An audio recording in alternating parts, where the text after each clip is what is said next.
some of our own highs and lows and aha moments along the way.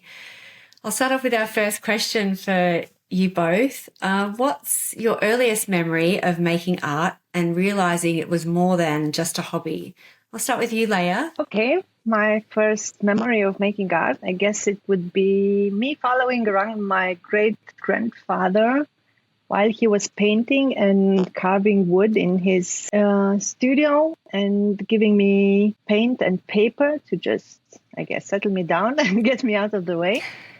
And I remember being very happy about rain outside because it meant I didn't need to go out to play with and have a guilty conscience because I didn't use my pencils and my paper. So I could draw guilt-free. And do you think that was your point where you realised it would be more than a hobby? I'm not sure I realized it would be more than a hobby, but I knew I wanted to do as much as I could of it. And I tried to find pockets of time without feeling guilty if I would go outside. And what about you, Katie? Mine was probably when I was in high school, and I had a lady pretty much just ask me. I'd shown her some of the art that I'd been working on, and it was with colored pencils at that time. And she was like, "Oh, why don't you draw me something? Here's this picture of something that I like, and I'll pay you for it." Oh, and nice. It was like, "Oh, okay." And so I got so excited. And she lived in Washington, and so I had to mail it to her and everything. So it felt, like a proper sale, I guess, where I had to package it up and roll it, and and she gave me $100 for it. So I was super exciting in high school. That's a lot of money. Yeah, and I've never gotten that much since. What about you? For me, I guess I always was drawing, and it was before internet, and I just had pencils and paper. That's all I had available to me. And so I just drew. And I guess that's the earliest memory of making art. But it wasn't until I was about 10 that someone asked me to actually draw their pet. And I got paid, but I got paid $60. But that was like, oh, I'm 10 years old to draw this picture. Mind you, the picture took me so long because it was so detailed. It was like photorealistic style of sketching this, this dog. And yeah, so I had no idea really that I wasn't getting paid much at all for the amount of hours I put in. But yeah, so that's when I realized I could make more. And so I did that through my teen years. I did commissions of pets, and then it started to turn into people as well. Nice.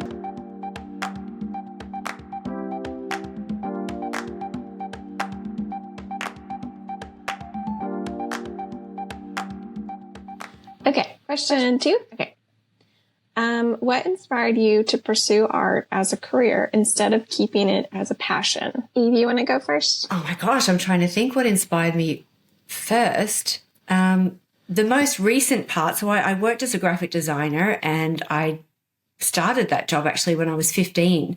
And then, so I was doing graphic design through my adulthood with my own business, but it wasn't until recently, having kids and working, and I thought, I just can't keep doing this crazy hours, burning out, that sort of thing with a job. And during that job, it wasn't design-based in any way, but I had to do some advertising for the different events that I was putting on, and people would say to me, wow, they're really, really nice. I love those. And when I resigned from the job, one person who worked with me said to me, you should do your art as your next career. And I sort of thought, what, I've always done graphic design, but it never was expressive of my art. It didn't feel true to me. So then that was the catalyst in that moment to switch from graphic design to art. But I did graphic design clients to support the art that I chose to do. And then I sort of blended it so that the graphic design, it sort of turned into more artwork that was for the corporations or for the hotels or businesses rather than logos. So they were getting something beautiful to give to their customers or their clients or their guests. So that's sort of how it switched over just from that one comment that someone said to me that you should pursue it. So I'm like, you know what? I should, because I love it. So, yeah. And Leia, what about you? Well, I guess I realized I really love expressing myself through art. And I would really love to just be able to spend more time doing what I love, which means I need to figure out how to make money out of it so that I don't have to work the other job I'm working to provide for the time I need to spend doing art. That sounded complicated, but I just really love what I'm doing, and I just want to, I don't think it's that unusual to want to make enough money from what we love doing just in order to be able to keep doing it. How about you, Kate? I guess mine was more of like stubbornness. Where it's something that I just kept on doing and kept feeling like I had to do.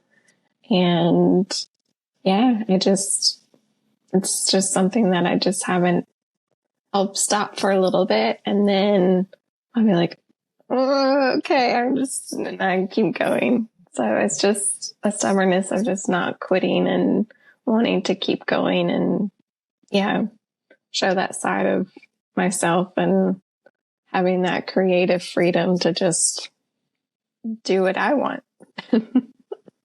Exactly. I feel like it's a part of, when it's that much of part of you, it's something that you can't give up. I tried that. It didn't work.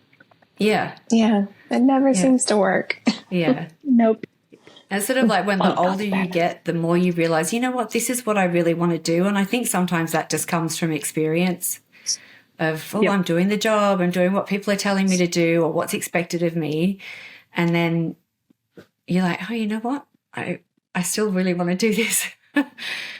So it's like that stubbornness, but it's part of who you are, right? Like you were saying, Katie. Yeah. Should we move to the next question? Sure. Was there a specific moment when you felt like, yes, I'm an artist now? How about you guys? Eve? I guess I have one moment where the actual bravery to call myself an artist is what made me feel that way, because I think we've chatted about this before, when different cultures have different expectations of what makes you an artist or what job you should be doing and things like that. So when I was growing up, it was like, oh, there, Genevieve's drawing again. Isn't that cute? Isn't that nice? And even though I was getting paid for it when I was, in my teen years, and it wasn't until I might have been 23 or 24 when I moved to Los Angeles, someone saw my artwork and called me an artist, and no one had ever called me an artist before. And I was like, oh my God, did you just call me an artist? I can't believe it. And that was when I embraced an artist, and I started introducing myself as that. So people are saying, hi, what do you do? And I said, oh, I'm an artist. And they're like, oh, what kind? And before that point, I had never, ever said I was an artist, even though I got paid. I was working full time as a graphic designer. I still never even said I was a graphic designer either, because that was feeling like imposter syndrome. So that was that one moment where someone called me an artist, where I was like, okay, from now on, I am the artist, and I embraced it fully. Wow. It's silly. It's just a label. And it's just this one random person who just happened to call you that. And it's like, okay, that's what I am from now on. So what about you, Katie? Wow. I don't know if I've ever even really felt comfortable about it. Like even today, I'm like, I don't know, not really. Oh yeah, I don't know. It's always been, oh, you make art. It's not, that's who I am, I guess, an artist. Because it was always like, well, you can't do that full time. And so I was like, oh, okay.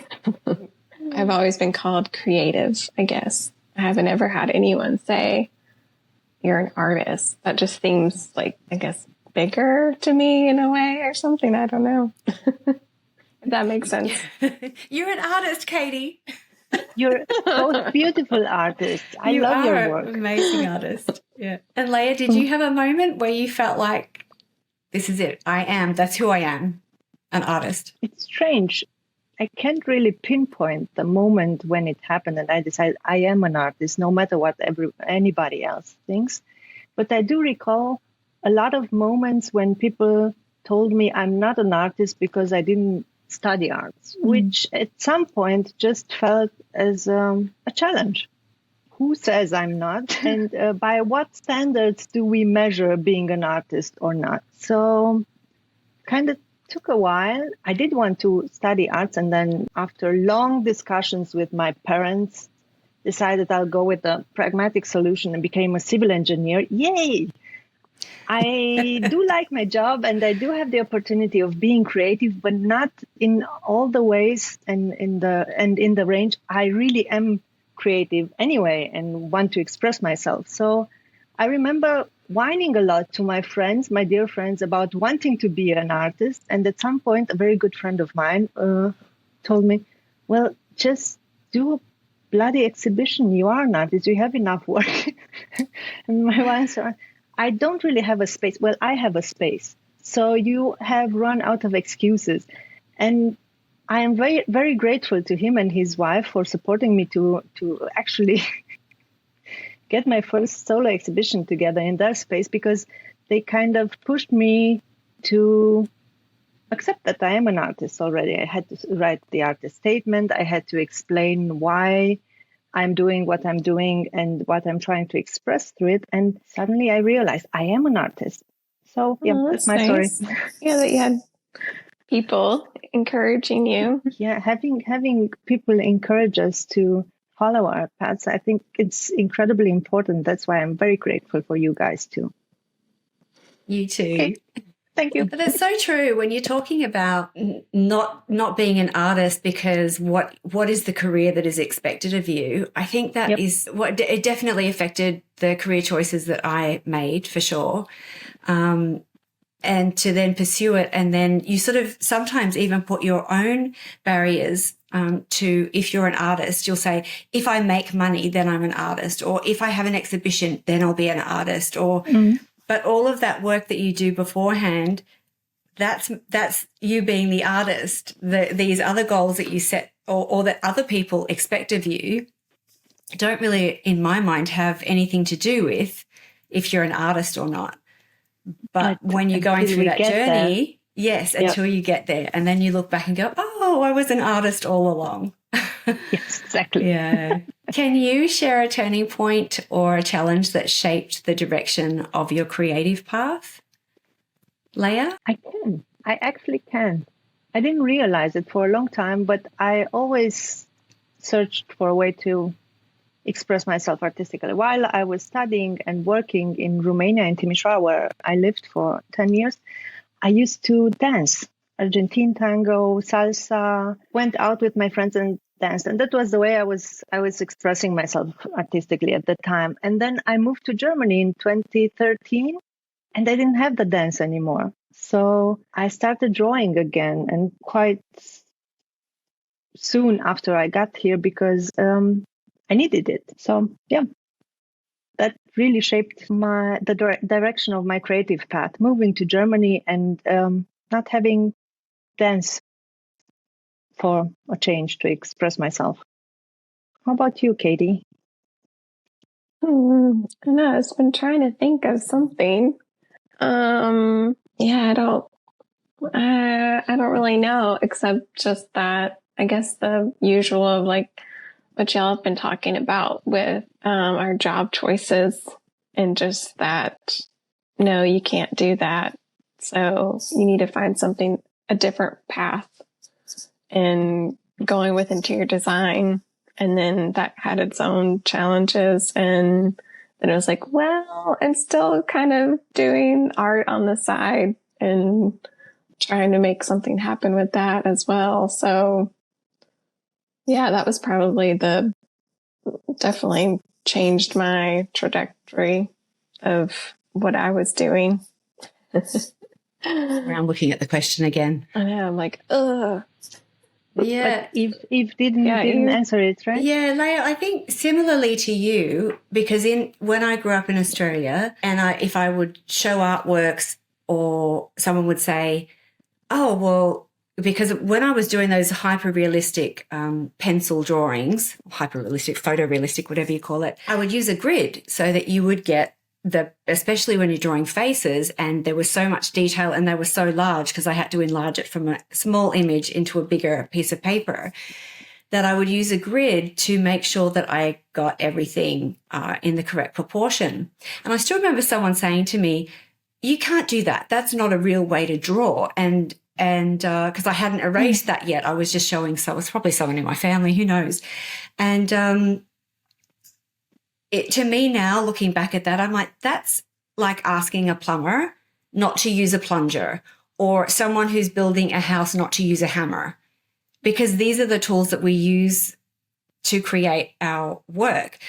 And so when I moved to the US, that was a big turning point because like they had, in Australia, we had 3 TV channels at the time. And I moved to the US and there was 50 or something, I don't know. And Bob Ross was on the TV. And I was like, they have classes, because I haven't ever been taught how to make art. It was just something that I did. And so that was a turning point, because that's when I started exploring watercolors, because there was a art store, Blick art store, literally 1 block from my house. And I'd never seen an art store like that before in my life. So I started, using watercolor. And so back then it was all traditional. But more recently, I think the turning point and the change of direction was moving from traditional mediums to now like the iPad with the pen that is touch sensitive, and the Procreate for the app. Using those sorts of things completely changed how I did my art. So I love that I've got the background of traditional mediums, because now like I create digital watercolors, but because I know what it looks like and how it should look, and even how it layers, I still create that, but in a digital way.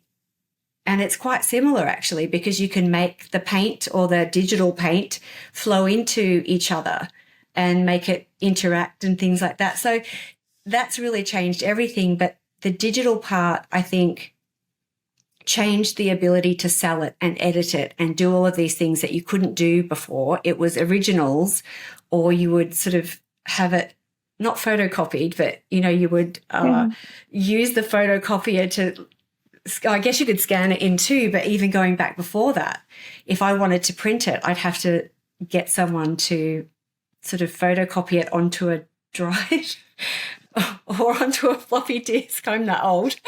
Oh my God, floppy disks.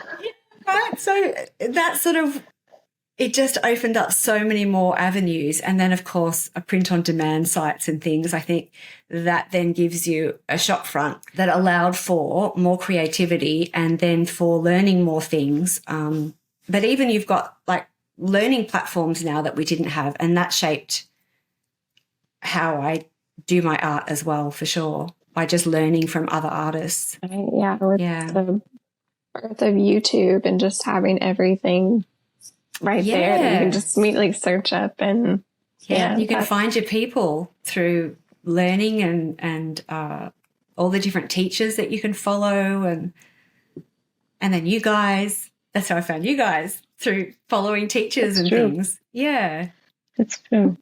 Yeah. Okay. Last one. If you could go back, what advice would you give your younger self at the start of your journey? That's a good one. Leia, do you have any advice for your younger self? I think the most important would be, don't take too seriously what other things you should be doing. Just try to decide on your own. How about you, Katie? Yeah, that would probably be the same. I mean, like, shh, don't listen to them. It's okay. What's normal anyway? Who says that? Yeah. Says who? Yeah. They don't even know either. It's fine. Yeah, I think that's the biggest one for me too. But I think too, if you're starting out and you're a younger person, you look to those people to guide you. And if you don't have the right people guiding you or understand your art, then you can end up doing other paths that you didn't necessarily want to do. But looking back, even at my not so past self, one of the biggest lessons I've learned is, I don't mean to say staying in your lane, but not paying attention to what's going on in the other lanes and focusing on what it is you're doing, A, for shiny object syndrome, B, for imposter syndrome, because I'm like, oh, they're doing it better, or they look nice, I like their style more. And then, your style goes everywhere instead of where it should be. I'm still not even sure if I've got a style. Because, you do. Okay, good. I need to figure that out a little bit more. But yeah, that is to avoid shiny object syndrome for me and trying to do too many things. So don't focus on anybody else. And I guess that is an extension of what you guys said of don't listen to what the other people are saying. If you want to pursue art, do your art and protect it. Share it, but protect it. Yeah. Yes. Yeah. That's a priority. Might I just add something to that? Yeah. I think because you said don't listen to the others. I mean, part of the problem, if we want to see it as a problem, was that I was young and I'm talking about myself. I was young and insecure, and the people who loved me thought it best for me to follow the safe path. So I didn't know any better. I guess that's why if you ask me what would I tell myself, my younger self, it would be easy if I could do that, because my younger self then would know, oh, I can listen to her. She knows what she's talking about. She's been there. So, yeah, time and friends and the people who love us and the right experiences, I think. We need those. Yeah. Okay, I'm done.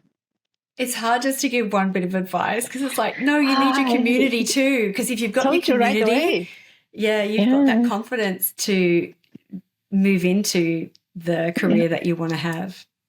And even the comparison, I think that's so important what you just said. Try not to compare yourself to the others. I mean, we just take us three. We have so different styles. And I love the artwork you guys are doing, and I could never do it like you do it because I have my own style, and it's amazing because we can just complement each other. Yeah, very true. And I mean, I still get ideas from both of you. Same here. Ooh, maybe I can try something like that. Same here. Well, you're right, because when we were in Munich and we went into a lot of those galleries, it was some kind of free art, everything. So you could go into the galleries for free on this weekend. And that's when we discovered the augmented reality. Artivive. Yeah. And so we both experimented with that. And I learned from you, and I'm like, oh, what's she doing? Oh, that's amazing. And even though our art styles are different and we were achieving different results, we were still using the same platform. So having our little community, was really helpful in being brave enough to explore this new way to make our art have more depth and more interaction. And so community is another one. I can't stick to just one piece of advice. Yeah, that's too hard. Yeah, I learn from you guys all the time, and just talking things out makes such a big difference. Oh, yes. Yeah, makes definitely a huge difference. Yeah. Yeah.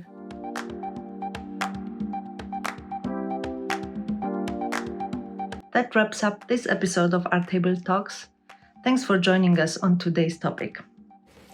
If you enjoyed this episode, please subscribe and share it with a fellow artist or art enthusiast. We'd love to hear from you. Leave a comment below, and if you'd like to leave us a message, you can find all our links in the show notes. We'll see you next time.